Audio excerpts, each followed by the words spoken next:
परमात्मने नमः। अथ षष्ठोऽध्यायः। श्रीभगवानुवाच अनाश्रितः कर्मफलं कार्यं कर्म करोति यः स सन्न्यासी च योगी च न निरग्निर्न च क्रियः। यं सन्न्यासमिति प्राहुर्योगं तं विद्धि पाण्डव न ह्यसन्न्यस्तः संकल्पो योगी भवति कश्चन। आरुरुक्षोर्मुनिर्योगं कर्म कारणमुच्यते योगारूढस्य तस्यैव शमः कारणमुच्यते। यदा हीनेन्द्रियार्थेषु न कर्मस्वनुषज्यते सर्वसंकल्पसन्न्यासी योगारूढ सदोच्यते। उद्धरेदात्मनात्मानं नात्मानम् अवसादयेत्। आत्मैव ह्यात्मनो बन्धुरात्मैव रिपुरात्मनः। बन्धुरात्मात्मनस्तस्य येनात्मैवात्मना जितः।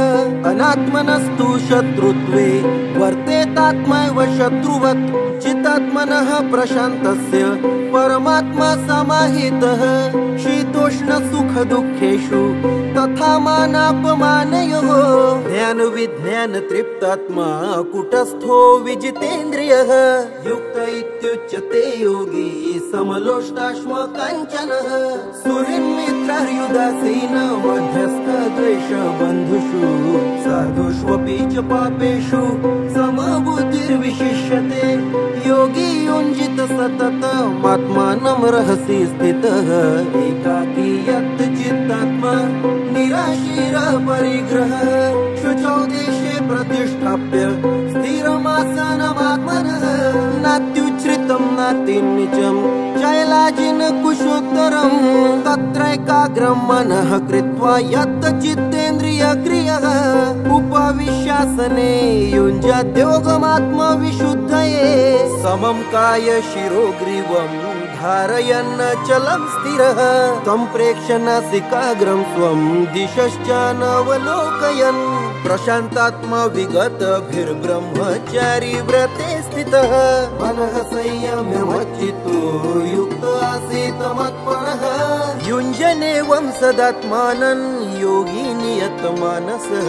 शान्तिं निर्वाण परमां मत्संस्थामधिगच्छति। नात्यश्नतस्तु योगोऽस्ति न चैकान्तमनश्नतः। न चाति स्वप्नशीलस्य जाग्रतो नैव चार्जुन। युक्ताहार विहारस्य युक्तचेष्टस्य कर्मसु युक्तस्वप्नावबोधस्य योगो भवति दुःखः। यदा विनियतं चित्तमात्मन्नेवावतिष्ठते। निःस्पृहः सर्वकामेभ्यो युक्त इत्युच्यते तदा। यथा दीपो निवान्तस्थो नेङ्गते सोपमा स्मृता। योगिनो यत चित्तस्य युञ्जतो योगमात्मनः। यत्रो परमते चित्तं निरुद्धं योगसेवया। यत्र चैवात्मनात्मानं पश्यन्नात्मनि तुष्यति। सुखमात्यन्तिकं यतद्बुद्धिग्राह्यमतीन्द्रियम्। वेत्ति यत्र न चैवायं स्थितश्चलति तत्त्वतः। यं लब्ध्वा चापरं लाभं मन्यते नाधिकं ततः। यस्मिन् स्थितो न दुःखेन गुरुणापि विचाल्यते। तं विद्यात् दुःखसंयोगं वियोगं योगसंज्ञितं। स निश्चयेन योक्तव्यो योगो निर्विण्णचेतसा। संकल्प प्रभवान् कामास्त्यक्त्वा सर्वान् शेषतः। मनसैविन्द्रियग्रामं विनियम्य समन्ततः। शनैः शनैरूपमेध बुद्ध्या धृतिगृहीतया। आत्मसंस्थं मनः कृत्वा न किञ्चिदपि चिन्तयेत्। यतो यतो निश्चरति मनश्चञ्चलमस्थिरं। ततस्ततो नियम्यैतदात्मन्नेव वशं नयेत्। प्रशान्तमनसं ह्येन योगिनं सुखमुत्तमम्। उपैति शान्तरजसं ब्रह्मभूतं कल्मषम्। युञ्जनेवं सदात्मानो योगी विगतकल्मषः। सुखेन ब्रह्म संस्पर्शमत्यन्तं सुखमश्नुते। सर्वभूतस्थमात्मानं सर्वभूतानि चात्मनि उच्यते योगयुक्तात्मा सर्वत्र समदर्शनः यो मा पश्यति सर्वत्र सर्वं च मयि पश्यति तस्याहं न प्रणश्यामि स च मे न प्रणश्यति सर्वभूतस्थितं यो मां भजते कत्वमास्थितः सर्वथा वर्तमानोऽपि स योगी मयि वर्तते आत्मोपमेन सर्वत्र समं पश्यति योऽर्जुन सुखं वा यदि वा दुःखं स योगी परमो मतः अर्जुन उवाच योऽयं योगस्त्वया प्रोक्तः साम्येन मधुसूदन एतस्याहं न पश्यामि चञ्चलत्वात् स्थितिं स्थिराम् चञ्चलं हि मनः कृष्ण प्रमाथि बलवद् दृढम् तस्याहं निग्रहं मन्ये वायुरिव सुदुष्करम् श्रीभगवानुवाच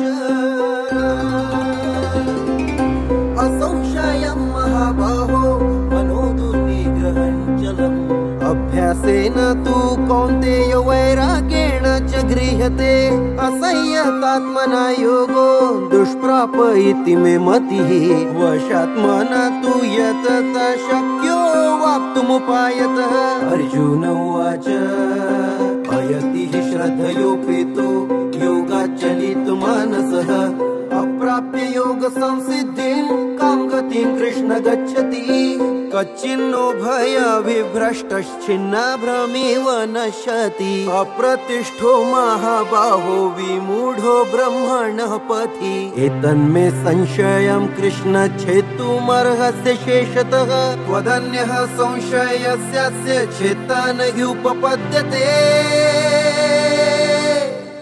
श्रीभगवानुवाच